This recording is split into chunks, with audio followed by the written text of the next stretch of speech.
And the real leverage you're going to get out of your business is actually bottling what's working and then handing that off to other people to free others up to do higher level tasks, then optimizing little bits and pieces. Okay, if you've been in business, you would have heard the quote that you should be working on your business and not in your business, made famous by Michael Gerber and the E-Myth, first published nearly 50 years ago, probably 47, 48 years ago.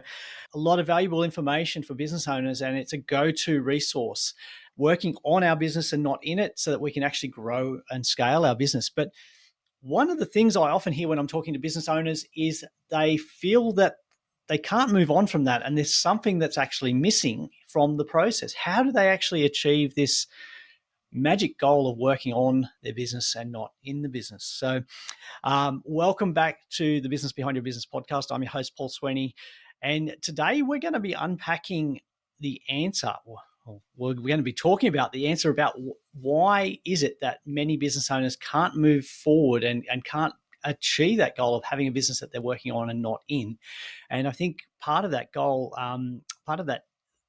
the answer there is from Michael Gerber's insight himself, where just reading from a book which we're going to talk about a bit more detail today, a book called Systemology, which Michael Gerber wrote the introduction to, where he talks about the need for a step-by-step process to help us actually achieve that level of implementation. Now, as always, we like to get in front of the microphone the experts that know what they're talking about and have experienced this and can share their insights. And so delighted to welcome James Brown from BizTech Guru to the microphone. James has been involved with businesses for 30 years, at the forefront really of simplifying business operations, and that's a great thing to be involved with. He'll introduce business owners like you to Systemology, a framework that he's worked closely with the author of the book, Dave Jennings, founder of the System Hub and Systemology movement. James would be described as a certified systemologist, which sounds all funky and cool. We might find out what that actually means.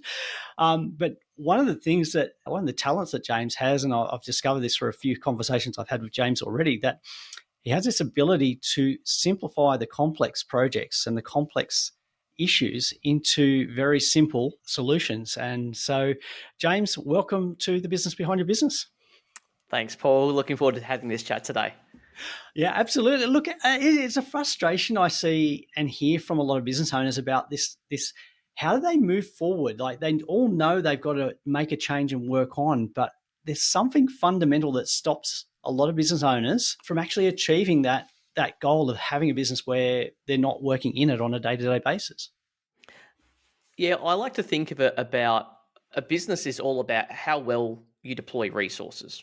If you think about two different businesses with the same number of team, the same revenue, and the same situation, and how those businesses perform is really how they shift what they do with the money and what they do with the people, right? And those people that can create a structure where they can elevate the leadership to do the more important things and really divide up those responsibilities and those resources well, those are the ones that excel. And the others who maybe, and I don't want to talk about strategy or tactics, but they aren't necessarily understanding of where to prioritize spending their time, those are the ones that often struggle a bit more. Mm-hmm. So we often hear this, I guess, as a business owner working in the day-to-day, you get caught up in the urgent or the immediate issues facing you, but it's very hard to, I guess, take yourself away from those immediate concerns and then make time to focus on the important issues. Yeah, well, we were talking just before about a big issue that happened with your business that took a lot of time for you to solve, and that was obviously a big drama that had to get taken care of, and there was no one else to do it. But so often in business, particularly as the business owners, we just get pushed and pulled around by the circumstances of the day to day. That it's very hard to be able to sort of step right back and look at, well, is this actually a me thing, or is this something that could be delegated? And the thing is, it might not be able to be delegated in the moment, but if you had a system for it, then it might have been able to have been delegated. And so one of the things about systemology, and one of the areas that I've really learnt more about working with David Jennings, is we talk about these sort of 4 stages of levels of systemization, which is survival, stationary, scalable, and saleable. And where most people spend their time in the earlier stages is they're working on optimizing the business flat out. I mean, I know I've been as guilty as that as the next person, because when you have a fire come up and you go, oh, let's fix that and let's make it better for next time, which is, it's what we feel like we're meant to do, right? And to a degree it is, because yeah, you can't let that fire rage. You need to solve that problem. But this idea that we forever need to be optimizing the business, particularly at the earlier stages, is not necessarily true. And this really clashed with how I've worked in my earlier years.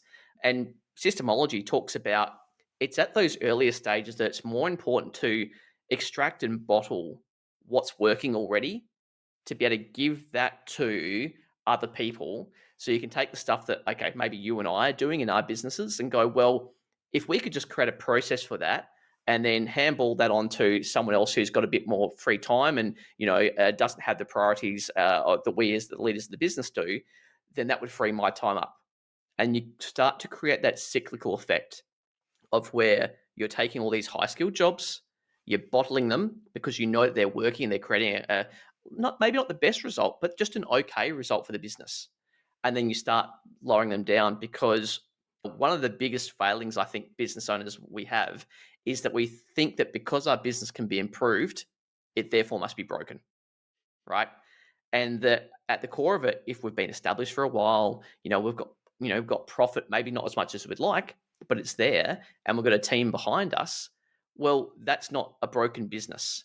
It can always be improved, but it's not necessarily broken. So it's about looking at what can be bottled and then hand it on to someone else, such that you can free up the leadership to develop the business. Yeah, I think there's plenty of opportunities and I'm looking at it and I think, well, hang on, in any one day, how many tasks am I doing that don't actually need me to be involved? They can be done by somebody else, but why am I holding on to those?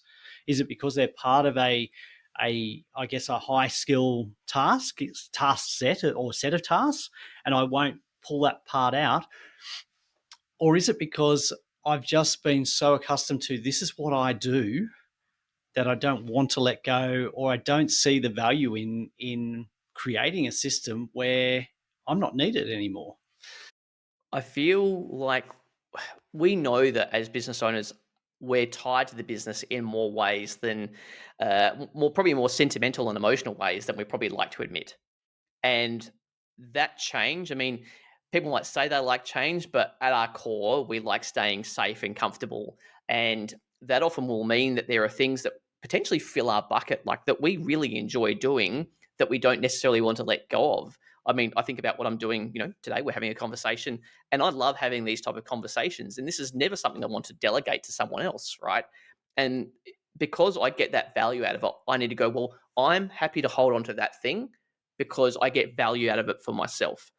But I need to look at, well, what is there before and after something that I might be doing that is filling my cup that I could hand over to someone else. And so I often see a lot of opportunities for micro delegation for things that we do want to hold on to. And so let's say it's preparing for a meeting. Now, we might go, oh, let's say it's a sales meeting with a new client or prospect or something like that. And we go, oh, I need to do all that preparation to make sure that I can, hit it out of the park for that customer. And then there's follow up things that I might need to do after that meeting.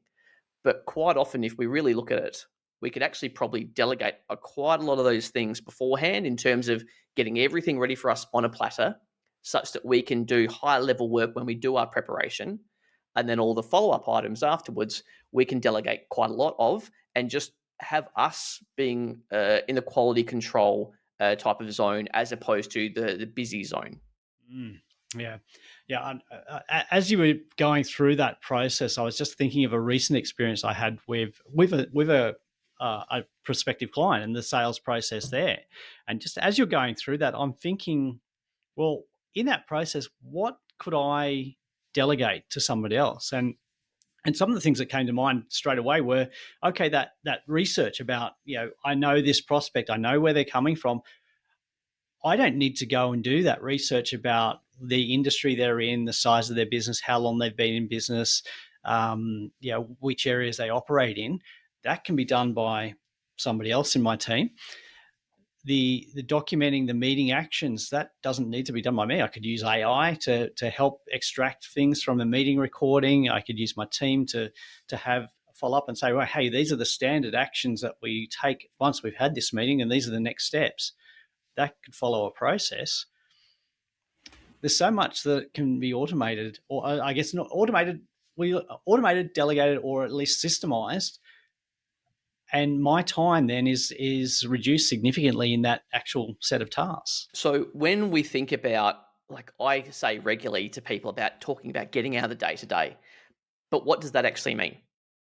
And well, again, one of the things I really love about the simplicity of that book, Systemology, and the methodology we use as a systemologist is about how you identify what are the most important things to do in that business that should be systemized. Because if you step right back and look at a whole business, there could be thousands of things to systemize, and immediately gets overwhelming and you don't really know where to start. And that was very much my experience when I started systemizing my first business.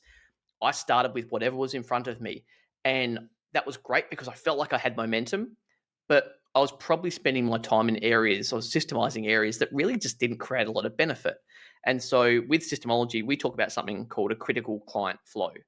And that CCF, that is all about going, well, what are the things that mainly contribute to making money in the business?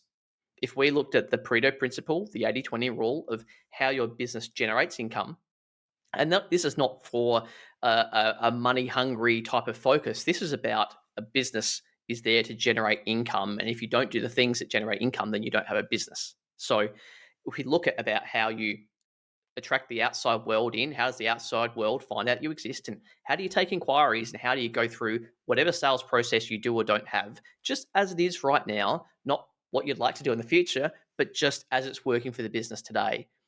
And if you often look at that and then look down the bottom at delivery and how you actually do whatever it is that you do to create value for your customers, most businesses will find that the business owner is trapped at all the top processes. They're probably still pretty heavily involved in marketing. They're probably still even handling a few inquiries occasionally, and definitely with bits of sales and maybe onboarding and around the financial side of things. They haven't given up the keys to the kingdom just yet. And potentially one of the only things that they're not too involved with is delivery. And so when you look at that, we love having it just on a nice single sheet of paper. You can see how your business creates income. And there's almost a sort of an effect on people's face when they start to click about what that really means, because you go, well, if you then delegated all of those things on there, you just create a system and you train someone up on how to do that, what would you do?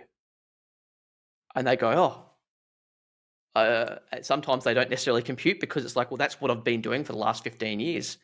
But when they do start to see that, the forest from the trees, and they go, well, I'd probably go pick my kids up from school, or I'd love to start mentoring my team more, or I've always been wanting to do this side project because I really see a market for it, but have just never had the time. And they start to see these other opportunities that they've potentially been a bit blind to because they haven't been able to see that opportunity in front of them. Mm-hmm. It's interesting. I was reading through the book, and very early on, David raises the idea that, or asks you the question, what opportunities are you missing because you don't have the systems in place? And so often I see owners that they get an opportunity, but they're not able to act on it because they're not ready. In terms of being ready, I think it's about just knowing where to go first. And as I said, with getting that critical client flow, understanding that is one thing, but the day to day, the reality of running a business is that we're going to be pushed and pulled around by the business. And one of the things, and we talked about this just before, was that business owners are the last people that should be systemizing their business. Quite frankly, we suck at it, right? I know that when I did it, I was blinders on, focused on systemizing the business. The opportunity cost to the business was massive by me doing that. Did I get a good result in the end? Yes, but it took a very long time and it was far more blood, sweat, and tears than it probably should have been. And with Systemology, we talk about this concept of having a systems champion. It is that person that is the delegated authority of the business owner to go, hey, this is on your plate to work away at. And if we think about how much the business owner is pushed and pulled around by the circumstances of the day to day, and they do need to take advantage of, putting out fires or jumping up opportunities as they come up because that's their job, right? But having systems get chipped away in the background and it just becomes the norm. It becomes the day to day or the week to week that we do just chip away at systemizing our processes. It means that it's off of the business owner's plate. And slowly by slowly, over months and years, can the business actually start to become more and more systemized. And you start to get those, the 1% compounding effect over time, such that 6 months later or a year later, you're like, oh, wow, I'm actually really able to hand off with confidence what I've been doing. Mm. And I think one of the key things we talked about before is that by delegating or giving responsibility for systemizing to another team member, it's a priority for them, but also they will see what you're doing in a unique way that you might be, like you said, the blinkers on. You don't actually see that there's a way that you could improve that process. What I guess what I see a lot is that we document how we're doing things at the moment, which is the first step. But because it's what we've designed, we're not looking at, is there a better way? Or are we complicating this process by the steps that we've developed over time? We see, Paul, I like to hold off on focusing on the optimization of processes until you get that version one done. Because when I meet with clients, and the phrase typically goes, oh, and what we're just about to do is, or we're just about to, we're thinking of doing this, or we're looking to do this. And the thing is, until you've actually done it and you've put it into, let's say, in production, into practice, you don't really know if it's going to work. And so the last thing you want to do is bottle and start to tell your team, hey, this is how we do things here, if you're not quite certain about whether it actually does create a great result or not. So that's why we always focus on just getting that version one. Rough and ready, it doesn't matter because it's been working for you to date. And the real leverage you're going to get out of your business is actually bottling what's working and then handing that off to other people to free others up to do higher level tasks, then optimizing little bits and pieces. And I often define it as optimizing makes a difference, whereas systemizing makes the difference. It can really start to set your business apart from others because you're creating a lot more leverage about how you do your day to day. Yeah. I think that goes back to what you were saying before about, the systemizing being important, because the system will often show that the owner doesn't need to be the person doing the work. It can be delegated to another team member. So you've got a system that is working. It's not broken, but the wrong person is involved in the delivery of that process. Would that be correct? Yeah, absolutely. So it's like using a sledgehammer to kill a fly. Why would you do that when there's something that's a bit more fit for purpose and appropriate for that particular role? I often cringe a little bit when I see clients that I start working with that have got their mobile phone number on their website, their personal mobile phone number on the website, because they're not having a gatekeeper, they're not having a barrier to the outside world being able to impact how their day runs. And understand when you're small, that can just be the way things need to be, right? It's par for the course. However, once you do start to scale up, if you are, I mean, it's called a bottleneck for a reason. If you are at the top of that bottle, you stop things flowing through because you're just limited in time. But the point you were bringing up earlier about having a systems champion, I love having systems champions that have completely fresh eyes. Most people think if I'm going to try and find someone within my business to start systemizing it for me, then they need to know a lot about my business, and that's false. What you're actually looking for is just someone with an inquisitive mind, someone organized, someone who asks good questions, and they sort of like to know the why behind things. And I've seen amazing results from people who've just recently been employed in a business, and within 6 months, they've systemized a big chunk of it. And that team member, that systems champion, has become so well versed in the business, they become immensely valuable. It is the best training ground because they get to see the full spectrum about how that part bolts onto that part, who links to that part, which delivers that part.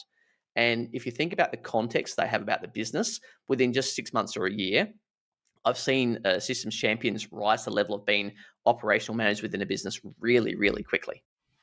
Yeah, that that fresh perspective is I think really important, because um, it avoids those deadly words of "that's the way we've always done it here."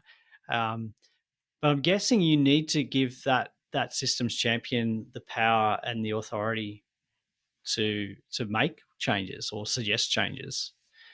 It's funny you mentioned authority, because there's, for me, three things that you really need to provide to the systems champion, other than the obvious things like training, which is you need to give them the time. If you don't give them the time, if you don't carve out extra hours in their week to do it, don't expect them to just squeeze it in. Because if it's important to you to get out of the day to day and to start having your business operate at, let's say, a more sophisticated level, then you really need to carve that time out for the systems champion. So, time is one of them.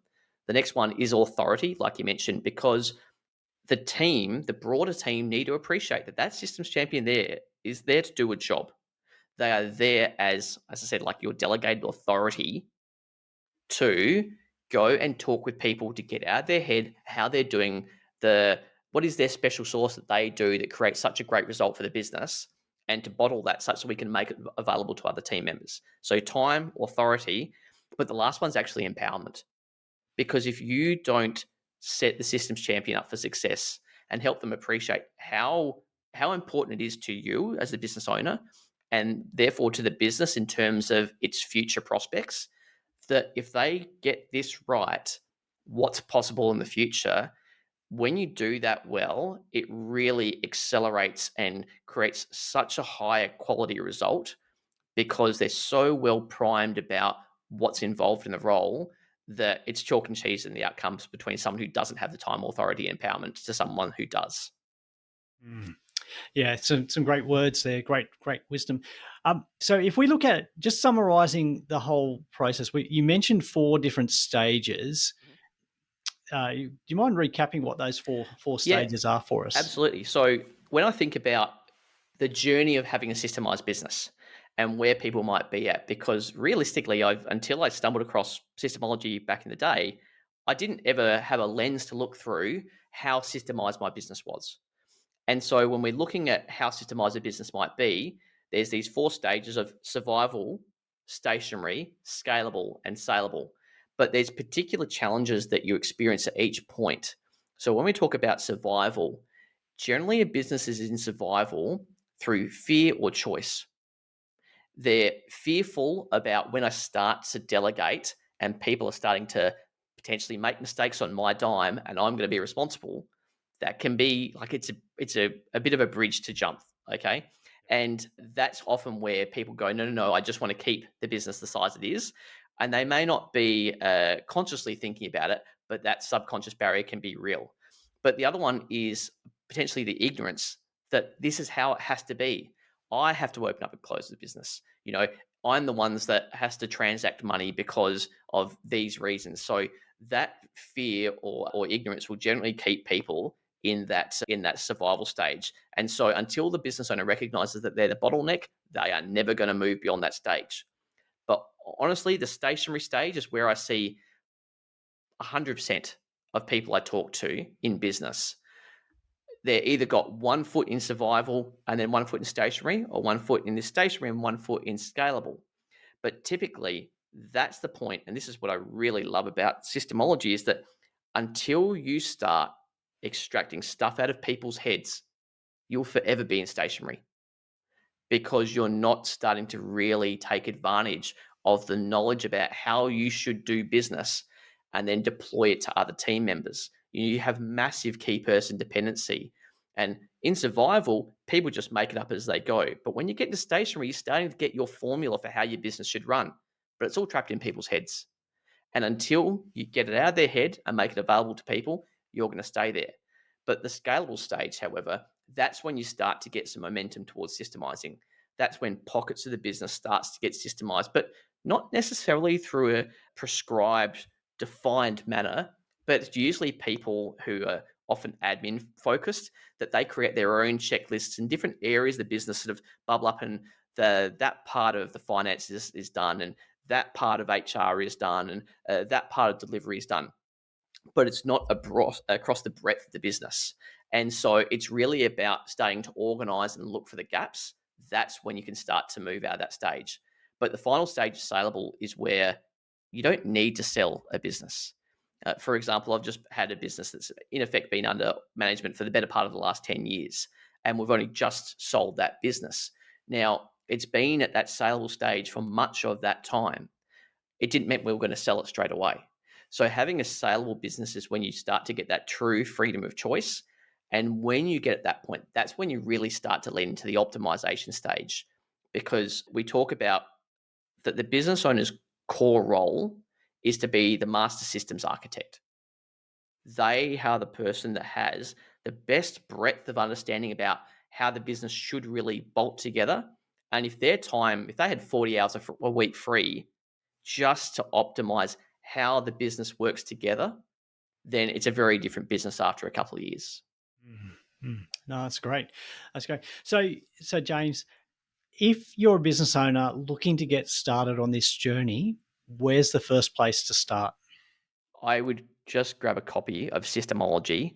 It's not a long read, and it really talks you through the types of things you're probably seeing in your own business, the types of mistakes that we know who we've all made, but it starts to help you set up the foundations for what might you put in place.